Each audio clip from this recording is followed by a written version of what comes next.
Greetings, my beloved clients. It's been a while since we talked. I'll tell you a little bit about what's going on. The last few times I was up on the hill, I ran into a rattlesnake. So I decided to stop going up the hill for a little bit. Anyways, I wanted to share a quick thought with you on the importance of understanding the value of an investment. So let me give you an example. Let's say I owned a McDonald's and someone asked me, well, what's your McDonald's worth? And there's basically two ways I would answer that question. One, I could say, well, so the land is worth $1 million and the building is $750,000, and I put $200,000 worth of improvements in it, and I have about $5,000 in inventory and about $1,000 in the till. So I'd say it's about $2 million.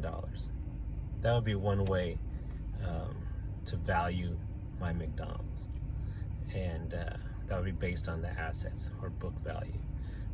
Another way I could value that is I could say, well, last year I did $1 million in sales, and they trade about 2.5 times sales, so it's worth about $2.5 million.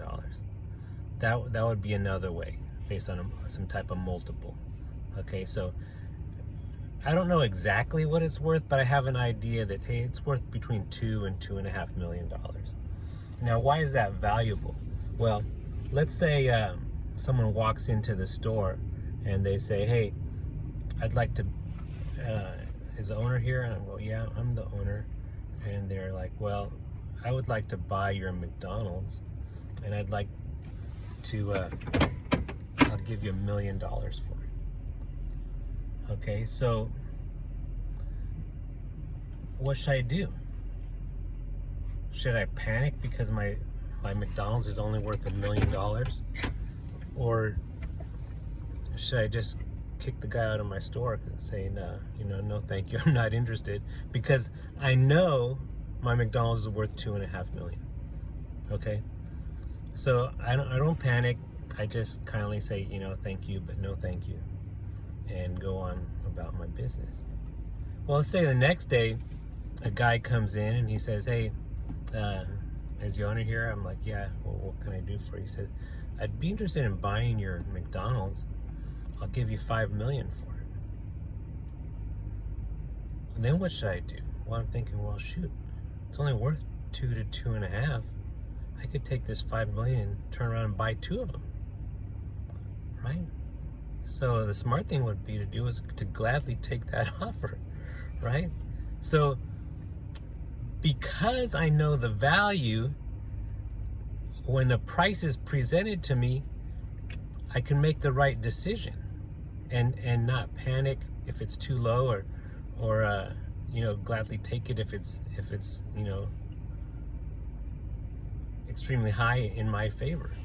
Okay, but a lot of people don't even care to understand the value of what they own. So let's say, for example, and here's how it will get them in trouble. Let's say on one day a price was quoted for their investment at $1 million, and then the next day it was $5 million. You know what would be the likely response of that person? They're thinking, shoot, it went from 1 million to 5 million. If I hold on to this, it might get to 20 or 30. I'm not going to sell it at 5. It's doing great, right? And that's the exact opposite thing that you should do. You should have, if you knew the value, and if you knew it was only 2.5, you should have gladly taken that 5. But because you didn't know the value, and all you saw was the movement from 1 to 5, you thought, well, that's going to go way up. I'm going to hold on to it, and I'm not selling at 5. Okay. Now, let's say for whatever reason, the $5 million guy walked in on Tuesday, and the $1 million guy walked in on Wednesday. It was the other way around. They were just off a day. And the person that only understands the price is going to say, oh, my investment went from 5 million to 1 million. I better sell it. It might go to zero. And that's what people do. They just look at the price, and they just look at the direction of the price, and they make assumptions based on that.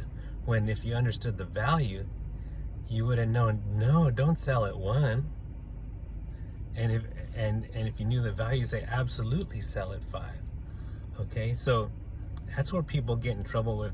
All they focus on is the price of an asset, and without caring to understand the value.